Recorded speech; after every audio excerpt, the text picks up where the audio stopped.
करूंगी। मेरे भाई है तो हाँ बोलिए, क्या तुम्हारे भाई है तो क्या करेंगे? तुम क्या करेंगे? क्या करना क्या? मैंने इसके बाद जो तमाशा किया वही मैंने आपके कास्ट के सर को वीडियो डाला। बंद करा पहले, वंदे मातरम बोलना पड़ेगा। बोलिए। आपको किसने आके फोर्स किया? जी बोलिए, करो क्या?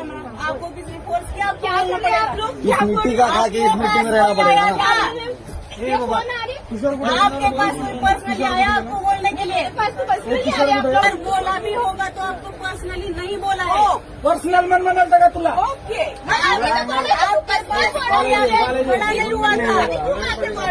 बोलना ही पड़ेगा। अरे आपको पर्सनली बोला भारत स्वातंत्र्यामध्ये होता ज्यावेळेस भारतावर इंग्रजांचं राज्य होतं त्यावेळेस भारताला सर्वांना एकत्र करण्यासाठी आणि भारताला पारतंत्र्यातून काढण्यासाठी वंदे मातरम गीताच्या खाली सर्व एकत्र आले होते आणि तेव्हा आपल्याला आज भारताला स्वातंत्र्य मिळलंय। आज जर महिला ट्रेनमध्ये प्रवास करत असतील, आज जर आपण इथं व्हिडिओ काढतोय, आज जर आपण इथं मोबाईल वापरतोय, कशामुळे वापरतोय तर आपल्या पूर्वजांनी सुनलो पहिले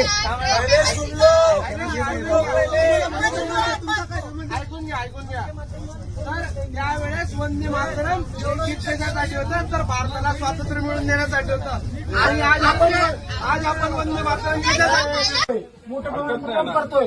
त्या ठिकाणी एखादी महिला जे वंदे मातरमचा विरोध करते, जो वंदे मातरमला असं धार्मिक गोष्ट आहे म्हणजे हिच्यापेक्षा दुसरी घटना कोणतीच नाही। ह्याचा अर्थ असा आहे की त्या महिलेच्या मनामध्ये कितीपट नफरत भरली आहे देशाप्रती। त्या महिलेला देशाप्रतीची नफरत पुढे दिसते। त्याच्या विरुद्ध कारवाई करायचं काम कोण केलं पाहिजे? कोण